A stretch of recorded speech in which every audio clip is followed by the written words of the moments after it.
성경은 시작의 날도 말씀하시지만 이 세상 종말도 말씀을 하고 있습니다. 우리가 하나님을 알기 전에는, 제대로 하나님을 알기 전에는 성경은 그냥 성경 말씀입니다. 교회를 아무리 오래 다녀도 우리가 거듭나기 전에는, 또 하나님의 말씀을 믿음으로 받기 전에는 그냥 성경은 성경 이야기일 뿐입니다. 아무리 하나님 말씀이라고 해도 제 말씀으로는 들려지지가 않습니다. 그런데 우리가 하나님을 알게 되고 우리가 그 하나님을 마음에 모시게 되면, 거듭난 영혼이 되면, 그때부터는 성경의 모든 말씀은 하나님의 말씀으로 우리에게 다가오게 됩니다.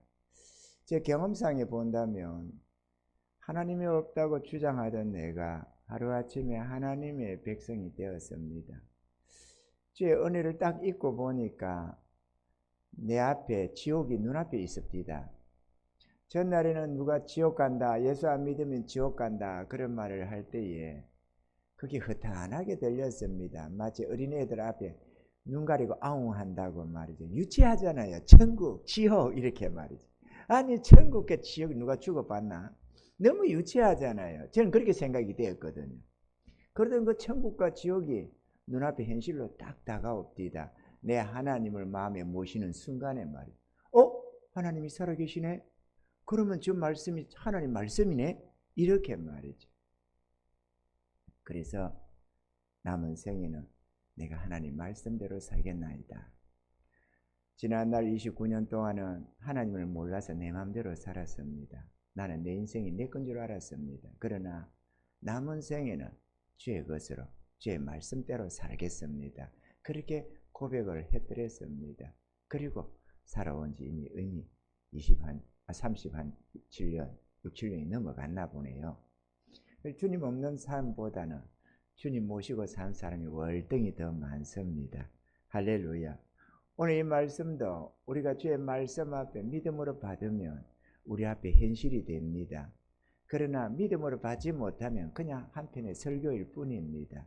믿음으로 받으셔서 우리 앞에 닥치는 하나님이 우리에게 미리미리 경고해 주시고 알려주시는 이 은혜의 말씀을 받아서 준비해가는 복된 삶이 되기를 주의 이름으로 축원합니다. 오늘 이 말씀은 21장 5절부터의 말씀 속에 시작이 됩니다. 주의 제자들이 예루살렘 성전을 보여주면서 그 아름다운 미석이며 화려한 그런 건물 양식에 대해서 너무 기뻤던가 봅니다. 그래서 주님 저 보세요. 우리 예루살렘 성전이 너무 좋죠. 이렇게 말이죠. 그럴 때만 주님께서 너희 보는 이것들이 날이 이르면 돌 하나도 돌 위에 남지 않고 다 무너뜨리우리라 이렇게 말씀했습니다. 그러니까 제자들이 들컥 걱정이 됐나 봐요. 그러면 그때 무슨 징조가 있겠습니까? 혹시 무슨 징조가 되어질 어떤 징조가 있습니까? 이렇게 물었더니만 첫 번째로 미혹받지 말라고 했습니다. 많은 사람이 미혹을 당하게 될 것이라고 말이죠. 이런 미혹에 대해서 우리는 이 지구상에 수많은 이단들이 득세했던 날들을 우리는 봅니다. 우리나라에도 대표적인 이단이 요즘 신천지도 있고 또 있지만 다미선교회라고, 제가 신학교 다닐 때입니다. 다미선교회가 한참 떠들고 다녔더랬습니다. 지하철이고 어디고 다니면서 이제 주님 종말이 가까웠다, 맨날 며칠 날에 주님 재림한다 이러면서 엄청 떠들었습니다. 그때 저거 미쳤다. 성경을 안 믿는 저 이단들 저것들 말이에요. 하나님은 그 날과 그 시는 아무도 모른다고 했잖아요. 단지 시기적으로 이때구나 하는 거는 우리가 깨어있는 자들마다 알게 되지만 날과 시는 모른다고 했는데 저거는 며칠 몇 시에 온다고 그렇게 했거든요.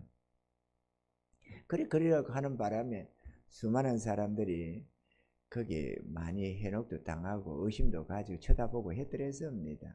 날짜가 다가오니까 그들은 완전히 그냥 발광하다시피 했습니다. 그리고 재산도 팔아서 이제 끝날이 닫았는데 재산 가지고 하냐 싶어서 팔아서 예물도 드리고 좌우지간에 그렇게 해드렸습니다. 그런데 그날이 되었을 때 아무 일도 일어나지 않았습니다. 그날 직전에 다미선교회 이장님이라는 자는 사기죄로 감옥에 들어가고 말았는데요. 뒷날에 보니까 성도들은 다 헌금을 하는데 지는 그 돈은 챙겼다라는 것입니다. 자기 앞으로 뭐 땅을 샀다나 뭘 했다나. 그래가지고 34억을 착복했다고 되어 있네요. 그래갖고 휴거 예정일 한 달 앞두고 사기와 예한관리법 혐의로 구속이 되었다고 합니다. 그렇게 다윗宣교는 끝나는 것 같았는데 그래도 거기에 빠진 영혼들은 계속해서 들어는 빠져나왔지만 들어는 그렇게 하고 있는데 이런 미혹된 사건들로 말미암아서 사람들은 이제 휴거를 안 믿는 시대가 되고 말았습니다. 휴거하고 주님 재림하면 이단시 하는 시대가 되고 말았습니다. 그러나 이단이 예를 들어서 넉대야 해서 넉대 안 왔다고 넉대가 안 오는 게 아닙니다. 아멘이죠. 주님의 재림은 반드시 있게 되어 있고 우리는 휴거를 준비해야 합니다. 휴거대 가면 얼마나 좋을까요? 너무 신비할 것 같아요. 제가 꿈에 휴거를 한번 했거든요. 꿈에. 그래서 하늘 올라가는데 야 조섭디다. 근데 그게 무슨 소용이 있나요? 실제로 우리가 당하면 얼마나 좋을까. 영광의 부활체를 입고 휴거되면 죽음을 모르고 나아가잖아요. 할렐루야. 근데 아마 여기에 있는 우리 연세 드신 분들은 다 아마 죽어서 부활하게 될 걸로 생각됩니다.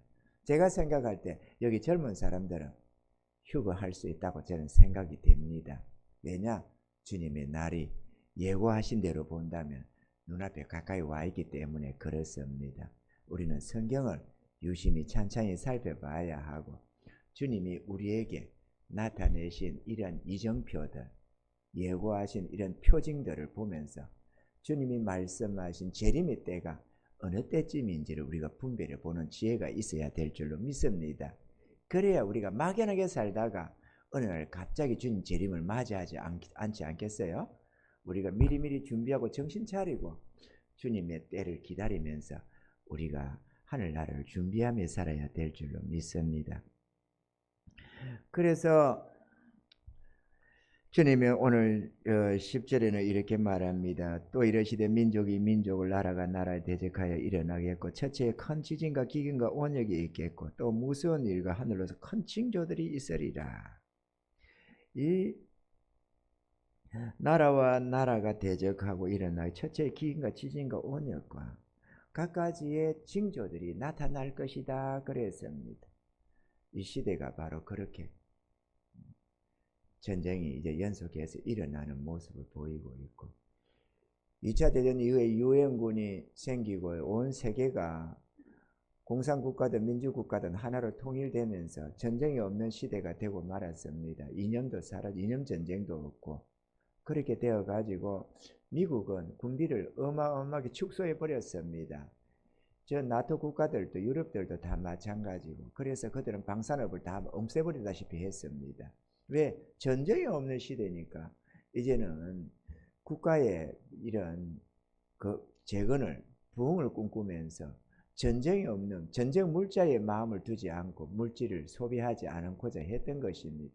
우리나라는 예외적으로 저 북한이 자꾸 쳐들어오려고 저렇게 난리를 치니까 방산업을 더 확장시켜 나갔는데 그러다 보니까 세계 최강의 방산국가가 되었다는 거 아닙니까? 그래서 지금 미국이 손을 벌리고 있는 입장 아니에요. 이것도 무슨 하나님의 섭리가 있는 것 같잖아요. 어쨌거나 전쟁이 없다고 생각을 했는데 그 전쟁이 다시 터지고 말았습니다. 우크라이나 전쟁으로 말이죠. 러시아가 쳐들어오면서 다시 온 세계가 비상이 걸렸고 중국이 아예 대놓고 전쟁 물자를 어마어마하게 예비합니다. 핵을 무지무지하게 한 해 한 해 준비를 하고 있고 엄청난 군함이나 뭐를 찍어내고 있습니다. 그러다 보니까 미국이 깜짝 놀래가지고 전쟁 물자를 준비하느라고 그러고 전 세계가 전쟁 물자 예비한다고 난리가 났다는 거 아닙니까? 덕분에 우리나라 방산업계가 호황을 누리게 되었습니다만 전쟁은 일어나게 되어 있습니다. 아멘이죠. 아무리 인간끼리 도모를 하고 서로서로 합력해서 뭔가를 해보겠다고 바벨탑을 쌓아도 하나님이 무너뜨리는 것은 별 수가 없고 하나님이 예정하신 것은 반드시 일어난다는 사실을 우리는 알아야만 하겠습니다. 그래서 지진과 기근이 일어나고 온역이 있다. 이 지진도 우리나라는 내가 학교 다닐 때는 지진이 없는 국가라고 했습니다. 그러나 우리나라도 뭐 경준이 어디니 흔들어 가지고 난리 났잖아요. 지금 우리나라도 이제 지진 준비하라고 지진이 일어났을 대피 요령도 설명해 주고 그렇게 합디다. 학교에서도 보니까. 또 기근, 이 기후가 이상해져 가지고 이제는 기근이 그 어느 전쟁보다도 세상을 황폐화시키는 시대가 도래하고 있습니다. 조용한 전쟁 같은 것이 기근입니다. 이거는 기후 조건만 맞지 않으면 곡식이고 무엇이고 아무것도 작황이 일어나지 않기 때문에 인간이 수많은 영혼이 굶어 죽을 수밖에 없습니다.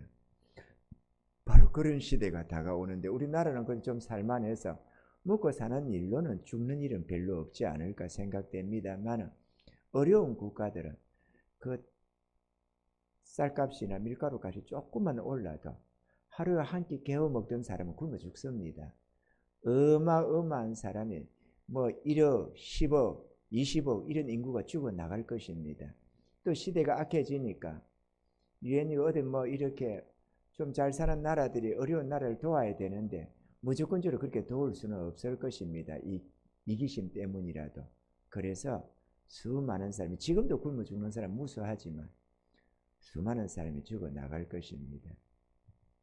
바라건대 여러분들도 살만하시면 어려운 나라들 생각하고 돕는 자가 되시기 바랍니다. 우리 교회 성도들은 뭐 부족할지라도 이런저런 선교단 이런 구제단체에도 물질을 보내고 있고 우리 교회도 그렇게 합니다. 뭐 많은 뭐 이런 의사회 뭐 이런 것도 있고 자우지간 우리가 아는 다양한 선교단체들이 있잖아요. 뭐 이런 뭡니까 월드비전이라든지 오픈 네이버사 또 뭐 이런 그 나라를 떠나온 난민들 무슨 난민 단체들 뭐 자우지간에 많습니다. 그런 어려운 그런 데들도 여러분 뭐 해봐봐야 한 3만 원 그렇게 합니다. 뭐 작은 거는 10,000원짜리도 있습니다만은 한 3만 원이 보통적입니다. 좀 할 수 있으면 나누시기 바랍니다. 하나님은 그렇게 하기를 기뻐하십니다.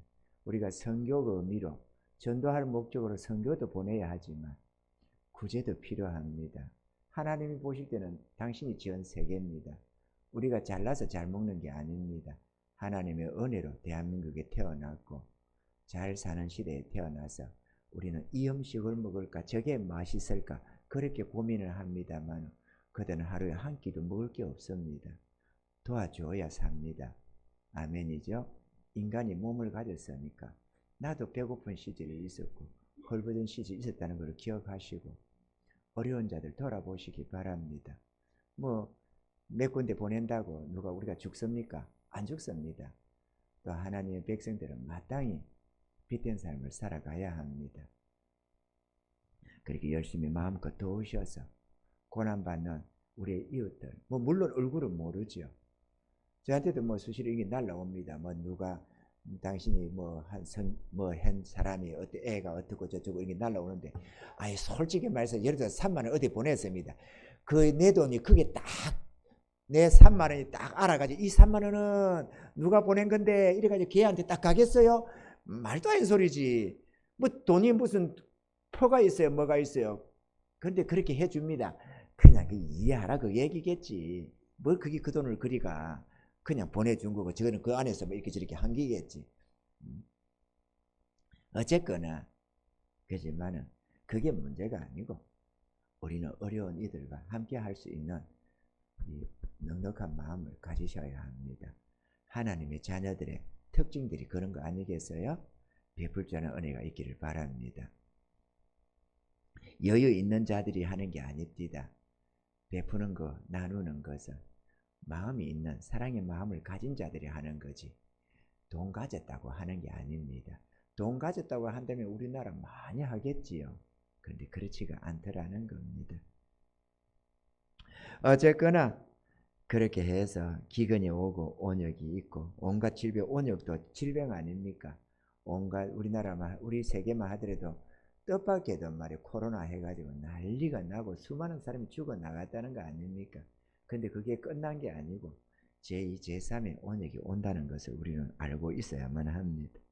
그리고 갖가지 하늘의 징조가 있는데 세상 종말이 점점 눈앞에 다가오는 겁니다. 끝날이 말이죠. 이런 속에서 오늘 본문이 예고되고 있습니다. 너희가 예루살렘이 군대들에게 에워싸이는 것을 보거든 그 멸망이 가까운 줄을 알라.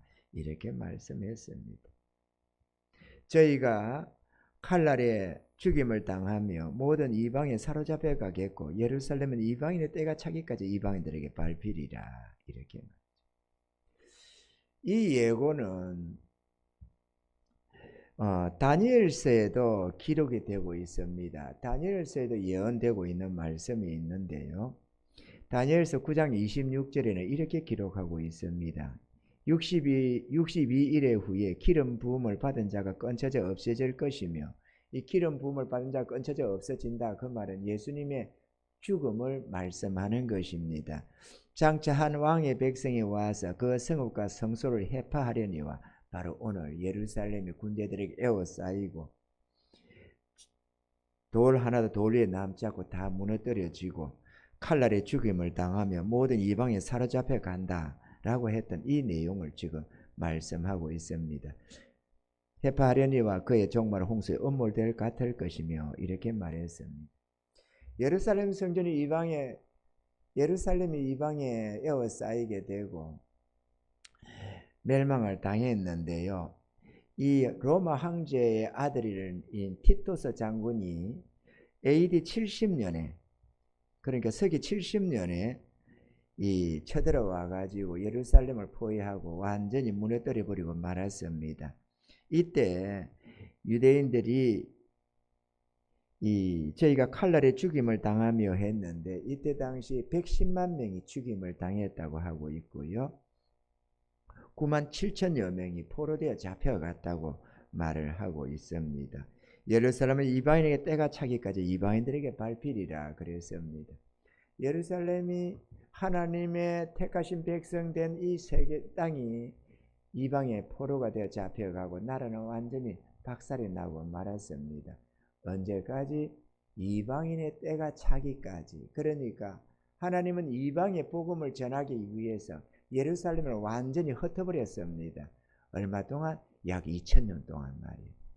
그렇게 되자 이방으로 복음이 흘러서 오늘 우리가 예수를 믿게 되고 이제 이방인의 때가 차면은 어떻게 되느냐? 예루살렘이 다시 회복될 것을 말씀하셨는데 이방인의 때가 찼던가 봐요. 예루살렘이 회복되어서 다시 이스라엘이 건국을 하게 됐는데 그때가 언제냐? 1948년이었습니다. 우리가 1945년에 해방을 맞았는데 이스라엘은 1948년에 국가 독립을 선포하게 될 수가 있었습니다. 할렐루야.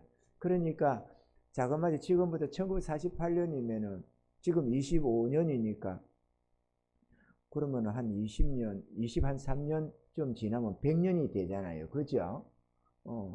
그러면 지금 한 6, 7년 돼 간다는 말이네요. 76, 7년 전에 이방인이 예루살렘이 회복됐다는 겁니다. 그 말은 이제 이방인의 세계가 끝났다. 하나님이 이방인 속에서 구원할 자를 대부분 다 택하고 구원했다는 것을 말씀하는 것입니다.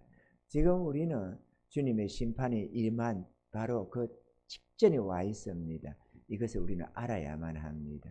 천년만년 세상이 계속될 줄 알고 세상에 잠들지 마시기 바랍니다. 아멘이죠. 준비하고 사셔야 합니다. 에이고 뭐 세상에 있었으면 영원히 있겠지 싶어서 그냥 오늘도 내일도 세상 잠에 빠지고 있으면 하나님이 예고하신 그런 길표들, 예정표들을 우리가 망각하고 살아갑니다. 우리가 어느 지역을 어디로 딴 데로 어느 곳을 여행을 가다 보면은 길가에 여기서 몇 킬로 남았니, 여기서 어디로 가야 되니 이런 길표가 있잖아요. 그죠? 그럼 표말을 보면서 이 길이 지금 바로 가고 있구나. 지금부터 몇 킬로 더 가면은 그 지점이 나타나는구나 이런 걸 보면서 갑니다. 요즘에 내비게이션이 있어서 그냥 내비게이션 따라만 가면은 대충 갑니다만은 그럼에도 길가에는 이런저런 표식이 있기 마련입니다. 좀 얼마 오래 전만 해도 저희들이 차를 타고 어디로 강원도나 어디로 가면은 그 내비게이션이 없던 시대다 보니까 가장 이 지도책을 놓고 보면서 집사람 옆에 앉혀놓고 야 당신이 봐라 지금 우리가 어디로 가야 되는지 잘 찾아봐라. 그럼 또 이 집사람이 또 지도를 잘 볼 줄은 몰라요. 이래 가지고 잘 뭘 보다가 모르겠다고 또 주고 그러면 길거리 세워놓고 또 쳐다보고 연구를 하고 이래 가서 또 가고 했어요. 근데 워낙 길치가 돼 가지고 두 번, 세 번 간 길도 잘 못 찾아가는 거. 다시 가면은 한 1년쯤 뒤에 가면 또 못 찾아가는 겁니다. 그래도 가다 보면 가만히 있어 보자. 여기 아닌가 그러면 잘 모르겠다. 이래 둘이서 생쇼를 하면서 그렇게 찾아가고 했더랬어요. 우리나라 아는 길 가는데도. 천국 가는 길은 더합니다. 천국 가는 길은 안 보이잖아요. 첫째가. 하나님 말씀 속에서 이정표를 발견해야 합니다. 그 성경은 옛길이라고 표현을 합니다. 옛길, 우리 믿음의 선조들이 간 길을 자세히 봐라. 그리고 그 길을 따라가야 생명길로 갈 수 있다라고 말씀한다는 것입니다. 우리는 이정표를 봐야 합니다. 오늘 여기에는 이정표들이 참 많이 나와 있습니다. 그 첫째가 세상에 갖가지 징조가 일어난다는 것. 전쟁이 일어나고 기근이 일어나고 큰 원역들, 큰 질병들이 닥치게 된다는 것들. 그리고 막 갖가지 나라와 나라, 민족이 민족을 싸운다는 것도 하나의 징조입니다. 또 예루살렘 성전이 해파될 것과 또 다시 회복될 것.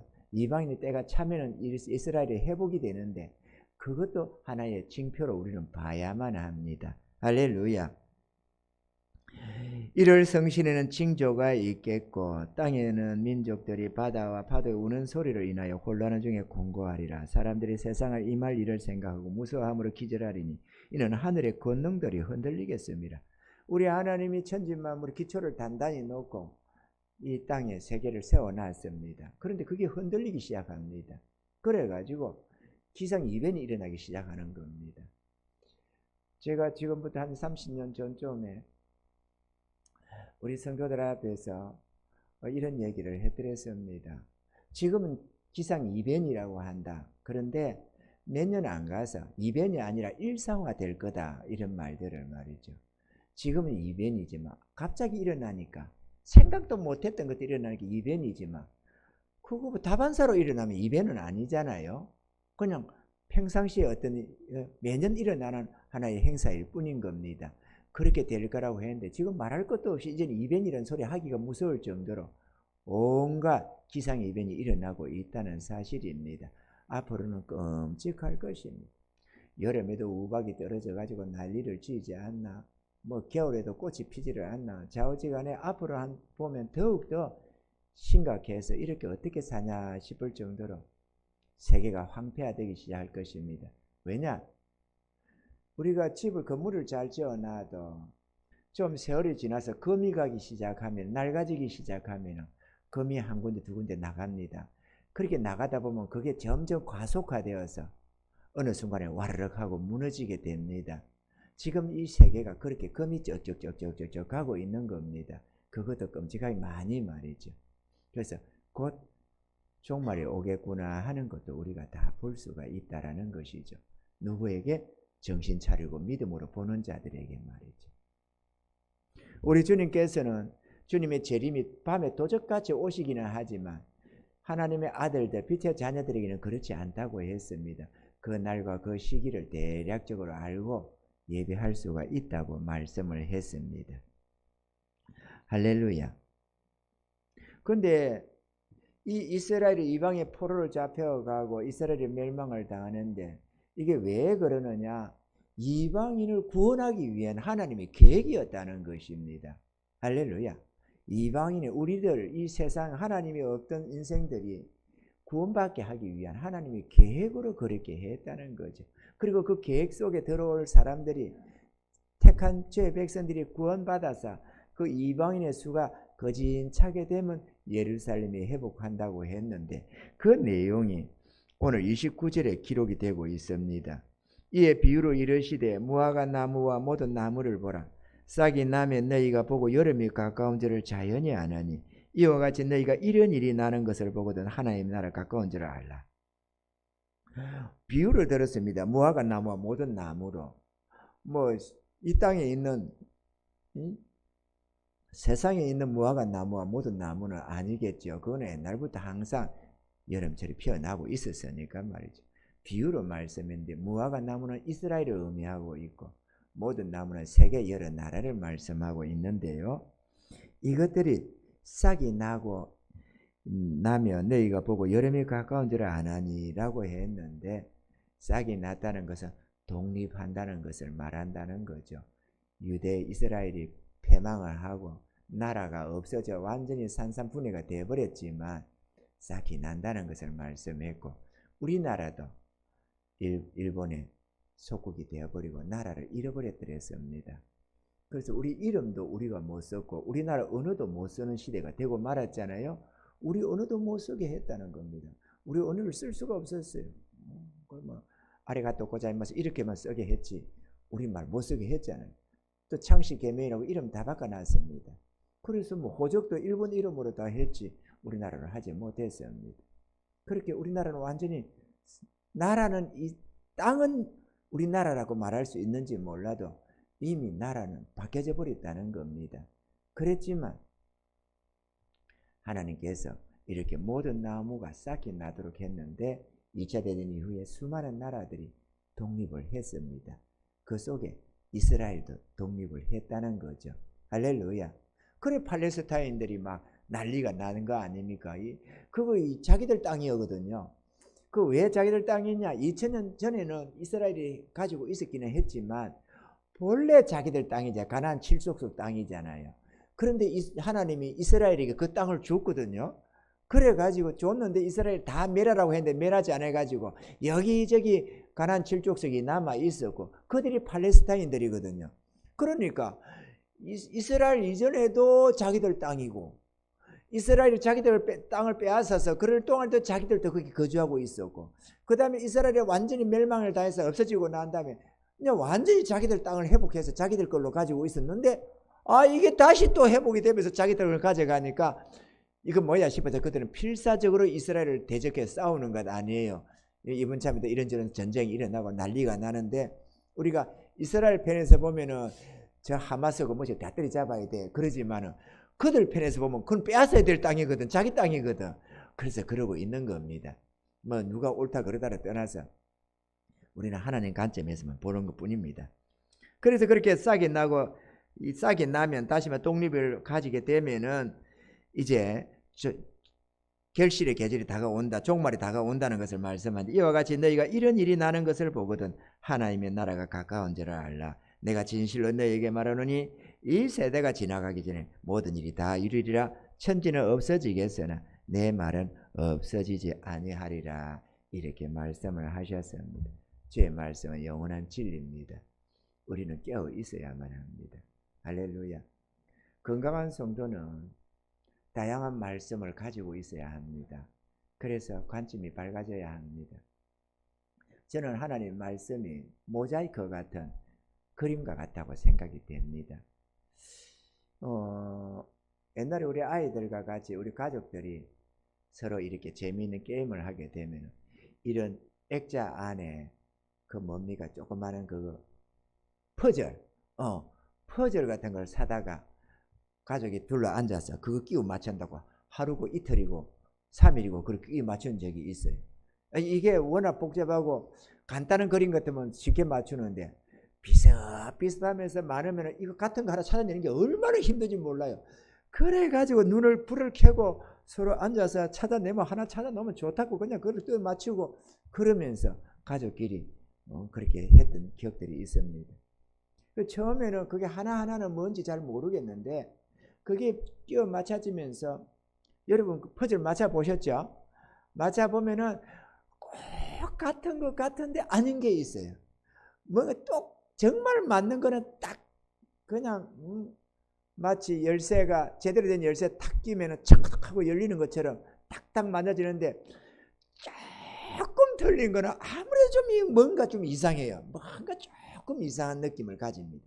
어쨌든 그렇게 해서 막 맞춰 나가다 보면은 다 맞추면 얼마나 기쁜지 몰라요. 그래 이제 그런 그림 액자를 가지고 있고 막 그랬는데요. 성경 말씀이 그와 같습니다. 성경은 하나의 모자이크 같다고 나는 생각이 됩니다. 이런 말씀 저런 말씀이 있는데 그런 말씀이 한 말씀 한 말씀 더해지면서 하나님의 나라가 분명해집니다. 막연하게 몇 말씀 붙잡고 갈 나라가 아닙니다. 여러분, 우리는 많은 말씀이 안에 있어야 되고 그래서 밝은 지혜를 가지고 있어야만 합니다. 하나님의 나라에 대해서 말이죠. 말씀이 없는 열심은 하나의 광신처럼 되어버립니다. 무조건 믿습니다로 나가는데 그거는 별로 힘이 없습니다. 또 잘못하면 이단에 빠지기가 딱 좋습니다. 그러나 참된 진리 안에서 믿음으로 사는 이 믿음이 진짜 믿음입니다. 우리는 바른 믿음을 갖기 위해서는 온전한 지혜와 지식이 있어야만 합니다. 성경 말씀 우리가 이런저런 말씀은 낮에는 우리가 할례나 세례를 한 부분도 봤습니다만 오늘 저녁은 종말에 대한 말씀을 우리가 살펴보고 있는 것입니다. 이건 제가 5년 전에 전한 말씀입니다. 5년 만에 모처럼 이렇게 이 말씀을 전하고 있습니다만 우리는 이런 말씀들을 들어야 하고 그래서 그거를 마음에 새겨둬야만 합니다. 그리고 우리 삶 속에 나타나는 징조들을 볼 수 있어야만 합니다. 막연하게 믿습니다로 살지 말고 참된 진리 안에서 살아가시는 은혜가 있기를 바랍니다. 너희는 스스로 조심하라. 그렇지 않으면 방탕함과 술 취함과 생활의 염려로 마음이 둔하여지고 뜻밖의 그날이 덕과 같이 너희에게 임하리라. 우리 하나님은 이렇게 우리에게 예고하십니다. 우리가 왜 영적 잠에 빠지는가? 첫째는 방탕함입니다. 방종. 말씀이 없으면 방종한다고 했습니다. 말씀이 우리 삶에 우리의 가는 걸음걸음의 등불이기도 하고 우리의 길인데 말씀이 없다 보면은 그냥 우리의 삶이 그냥 방종하게 되는 겁니다. 이리저리 치우쳐서 그냥 계획도 또 바른 길이 아닌 분명한 길을 보고 가는 게 아니고 그냥 되는 대로 감각대로 막 이렇게 살아갑니다. 돈 좋으면 돈 쫓아가고 놀러 다니고 먹으러 다니고 좌우지간에 이렇게 저렇게 살아가게 됩니다만 하나님의 말씀이 내 안에 충만해지면 질수록 분명한 하늘의 길이 보여지게 됩니다. 우리는 그 길, 바른 길, 옛길, 그 시온의 대로를 향해서 나아가야 합니다. 그리하면 이 덕과 같은 이런 재앙도 없고 하나님이 지켜주시는 든든한 삶을 살아갈 수가 있는 것입니다. 이 방탕함이 있어야 된다. 또 술 취함. 꼭 술이 취해서 부어라 마시라 해서 술 취함이 아니라 술을 마시면 정신이 몽롱해지잖아요. 그리고 육적인 것이 됩니다. 우리가 육적으로 살아서는 안 되거든요. 성령의 충만함을 입고 영적 감각을 가지고 살아야지 육의 감각을 사는 자가 아니잖아요. 주의 백성들은. 할렐루야. 생활의 염려. 뭘 먹을까 뭘 마실까 이거는 우리 인생을 잡는 아주 강력한 덫입니다. 우리는 육체를 가진지라 끊임없이 육신적인 일들이 염려되고 근심이 됩니다만은 그러나 이런 것이 과해해서 적당히 우리가 좀 생각하는 건 좋습니다. 그리고 하나님께 미리미리 기도하면서 대책을 세워 나가는 것은 좋습니다만은 그러나 주의 백성들이 육으로 살다가 끝날 존재들은 아니잖아요. 우리를 육의 삶을 살라고 하나님이 부르시는 건 아니거든요. 그래서 우리는 주를 위하고 주님은 우리를 위하는 이런 하나님과의 함께하는 삶을 살게 하기 위해서 우리를 불러 택하시는 것인데 먹고 사는 것을 위해서 발버둥 치다가 죽는 존재들은 아니라는 것입니다. 물론 그렇게 해도 예수 십자가의 은혜를 굳게 믿고 의지하는 자들은 천국 이야 가겠지만 그러나 칭찬도 없고 산 것도 별로 없는 빈털들이 인생이 될 수 있다는 것을 성경은 말씀하고 있습니다. 왜냐? 행한 대로 갚아주시니까 말이죠. 그래서 생활에 이런 염려가 생기면 우리는 주의 일에 힘쓸 수가 없습니다. 내일이 걱정이 되니까 돈을 더 벌어야 되고 또 모아야 되고 또 어느 정도 모아놔도 또 그게 안심이 돼야지. 언제 어떤 일이 일어날지 모르니까 또 더 준비해야 되고 또 마음에 욕심이 생기니까 더 많은 걸 갖고 싶고 또 다른 사람들 잘 사는 걸 보면 비교가 돼서 나도 그런 거 하나 더 가지고 싶고 그렇게 점점 집도 기아이면 이 정도 좀 더 좋은 집, 좀 더 넓은 집, 차도 기아이면 이런 차 저런 차 하다가 뒤에는 또 외제 이래가면서 점점 마음이 이렇게 넓혀져 갑니다. 하나님의 나라에 대해서는 사모함도 없고 소원함도 없으면서 땅의 것에는 집중하는 것이 생긴다 그거죠. 육이 되면 그렇습니다. 우리는 육의 삶을 살아서는 안 됩니다. 아멘이죠? 깨어서 있는 믿음의 삶이 되셔야만 합니다. 그래서 나의 육신의 감각이 나를 이끌어 가도록 하는 게 아니고 성령님이 나를 이끌어 가시고 하나님의 말씀에 의지해서 밝은 길을 갈 수 있도록 우리가 바른 지혜를 가지고 성령의 충만한 은혜 속에서 이끌림을 받아 살아야 합니다. 우리가 구약 성경을 보다 보면은 이스라엘의 광야길을 가는데 불구름 기둥으로 인도함을 받았다고 말을 하고, 또 목사님들이 설교 뭐를 말할 때에도 성령 충만을 말하고 성령의 인도함을 말하고 있습니다. 근데 그거는 말뿐이고 많은 분들이 말은 그렇게 하지만 실제적으로는 성령의 인도를 모르고 살아간다는 겁니다. 성령의 지시를 모르고 살아요. 성령의 인도함과 지시를 모르면 완전 소경이 돼서 내가 나를 살아갑니다. 내 인생은 내가 주인이 되고 내가 운전대를 잡고 가는 겁니다. 한 치 앞도 모르면서 말이에요. 그러니 얼마나 여러 가지 재앙이 닥치고 어려움이 닥치겠어요. 그 별로 좋을 게 없고, 또 설령 육신적으로는 무난히 살았을지라도, 그리고 잘 살았을지라도 천국을 준비함이 없어지는 겁니다. 내가 내 인생을 내가 운전대를 잡았는데 바르게 갈 수가 있나요? 이리 부닥치고 저리 깨지고 난리가 나는 거죠. 운전대는 주님이 잡으셔야 합니다. 그래서 그분을 주라고 하는 거잖아요. 아멘이죠. 나의 주인, 그분이 우리의 주가 되시고 하나님이 되시고 우리를 지으신 분이시고 우리의 심은사를 훤히 꿰뚫고 계시는 분이십니다. 그분께 내 인생을 의탁하고 그분의 지시를 따라서 가면 온전한 성리자의 삶을 살아갈 수가 있습니다. 그렇게 살아가는 은혜가 있기를 바랍니다. 할렐루야. 우리는 어리석어서 나 딴에는 나를 잘 살게 하겠다고, 나를 행복하게 하겠다고 하지만 하나님 일마다 망조드는 짓을 합니다. 그러나 성령님이 이끌어가는 길은 완전합니다. 비록 때로는 내가 이해할 수 없는 길이라도 순종하다 보면 그게 가장 아름답다는 것을 깨닫게 됩니다. 저는 한 30년 전쯤에 주의 말씀이 선하다는 것을 인정하고 주의 말씀과 뜻에는 무조건 복종하겠노라고 고백하며 서원했습니다. 내 생각이 아무리 어때도 내 뜻이 뭐가 있었든지 하나님의 뜻, 하나님의 말씀이 임하면 무조건적으로 순종하겠노라고 작정을 해드렸습니다. 주님, 나는 이제부터는 오직 주의 선한 뜻만을 따르겠습니다. 나는 주의 뜻이 언제나 선하다는 것을 믿습니다. 그러므로 이유를 묻지 않고 나는 순종하겠습니다. 주님 뜻만 나타내 주옵소서. 그렇게 해서 왔습니다. 그리고 주의 뜻이면 그게 무엇이든지 순종했습니다. 집을 사라고 하면 얼마나 좋은 일입니까? 살 수 없는 형편에 집을 사라고 하니까 아멘 할렐루야. 그래서 집을 사는 거죠. 집을 팔라고 하면 그게 하나 모처럼 가졌던 집, 여러분 평생에 처음 얻었던 집입니다. 처음 아파트를 하나 가졌습니다. 얼마나 좋아하는지 몰라요. 한신 저거 정말 사거리 앞에 저거 얻어가지고 건물이 너무 좋았어요. 그러면 전경이 너무 좋은 겁니다. 평생에 아이고 세상에 이렇게 아파트가 많은데 우리는 이런 아파트 한 채 없다고 하고 다녔는데 덜렁 하나님이 하나 아파트 사라구는 바람에 냉큼 하나 샀잖아요. 얼마나 좋아하는지 모릅니다. 그렇게 좋은 아파트 가지고 있었습니다. 근데 하나님께서 어느 날 팔아라 그러시더라고요. 그리고 세를 가라 이렇게요. 그래서 내가 막 1초도 망설이면서 아멘 하나님. 그래가지고 그걸 팔았습니다. 팔아고 돈이 많이 올랐어요. 내가 앞전에 한번 얘기했지만 내 가진 돈 6, 7천만 원밖에 없었는데 아파트를 살 수 있게 하나님이 해주셨고 살 수 있게 해서 3년 만에 2억 7,500 순수한 금액이 2억 7,500을 남겼습니다. 딱 3년 만에 이사 비용이면 모든 거 다 빼고 모든 거 빼고 순수한 2억 7,500이 남았습니다. 그 2억 7,500 그걸 우리 하나님께 영광 돌릴 수가 있었습니다.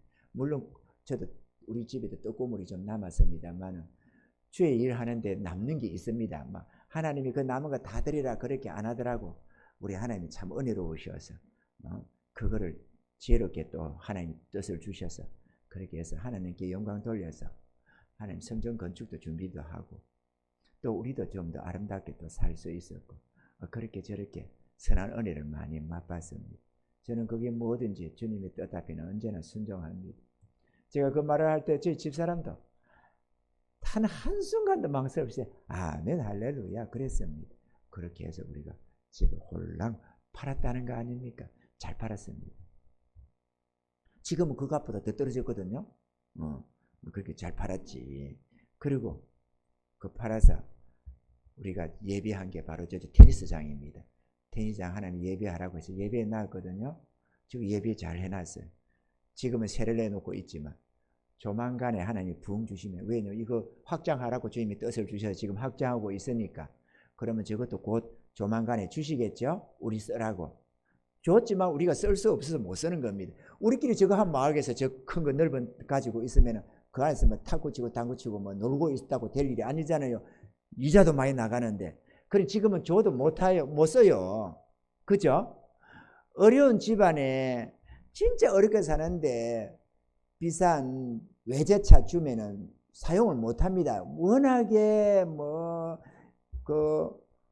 비용들이 많이 들어가서 그래가지고 보험료도 왕창 나오지, 기름도 막 들어가면 비싸게 많이 들어갈 수도 있지, 사고 나면은 고치는 돈도 끔찍하지. 그러니까 우리는 주면 안 됩니다. 누가 주면 얼른 팔아서 싼 거 사야지, 티코 같은 거 사고 그래야지.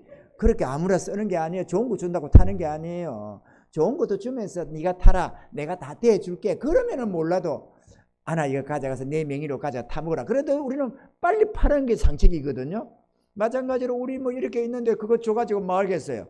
우리가 거기서 고기도 한번 구워 먹고 했습니다. 몇 번 고기도 구워 먹고. 넓잖아요. 그러면 그따가 차려놓고 막 거기서는 고기 구워 먹어도 문제가 안 됐어요. 지금은 내가 사모님 우리 삼겹살 한번 구워 먹읍시다. 안 됩니다. 안 되는 이유가 뭐냐? 기름이 사방이 튄다는 거야. 기름 튄다고 안 된다고 해서 못 먹고 있잖아요. 우리가 막 구워 먹는 거 다 있거든요. 판들이 다 있거든요. 다 하나 있어, 준비되어 있어. 여기다 신문지 깔고 구워 먹으면 될 것 같은데. 거기서는 마음대로 구워 먹었어요.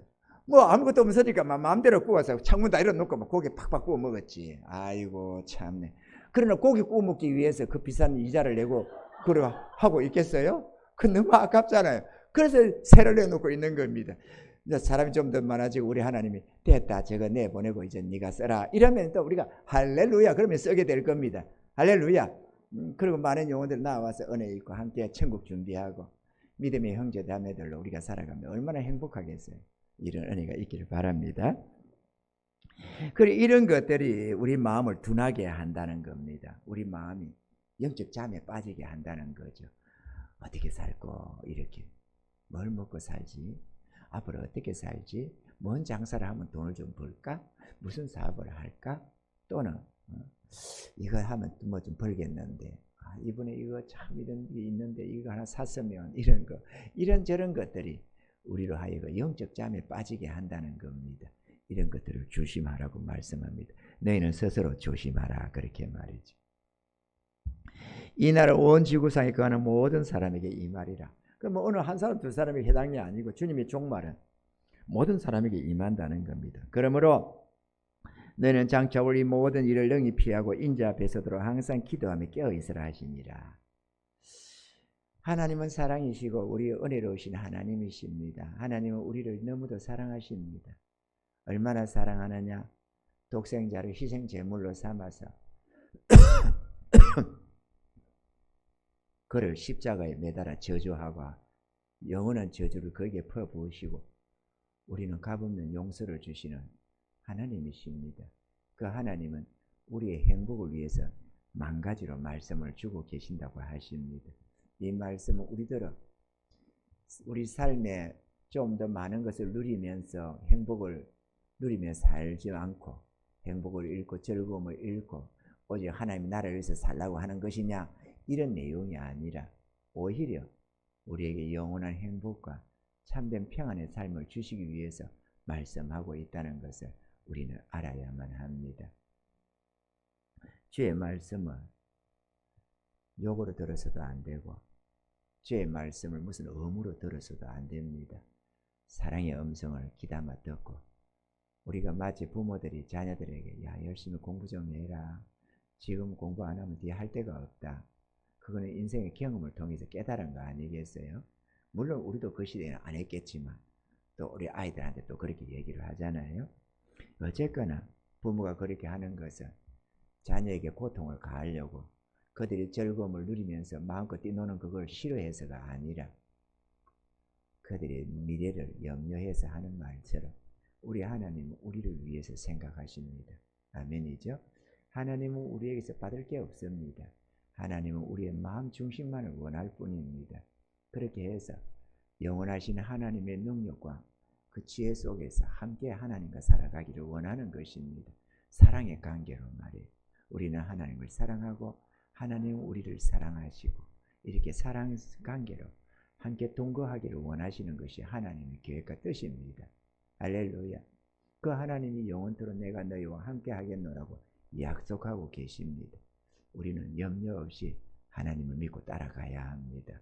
그리하면 우리 삶 속에 하나님이 함께 하셔서 당신의 그 선하심과 능력과 사랑과 모든 지혜를 나타내 보여주십니다.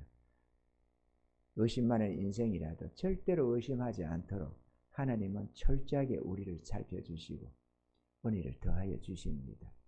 우리가 그렇게 지금 살고 있는 것입니다. 여러분 모두 다 이런 은혜를 맛보며 살아가시길 바랍니다. 할렐루야. 그렇게 해서 장차 올 이 모든 일을 능히 피할 수 있기를 바라고 잠시 후에 천국 가서 영원한 칭찬과 상급받는 저와 여러분 되기를 바라고 이 땅에선 잠깐뿐이잖아요. 조금 이렇게 살면 어떠고 조금 저렇게 살면 어떻습니까? 좀 거지 나사로처럼 살면 어떠고 부자처럼 살면 어떻습니까? 그거 잠시 한순간 밤의 한 경점처럼 일장춘몽으로 지나가는 날입니다. 그러나 우리가 당할 천국에서의 삶은 영원합니다. 그 영원한 삶 속에서 존귀 영광을 얻으며 살아야 되지 않겠어요? 이런 복된 삶이 되시기를 바랍니다.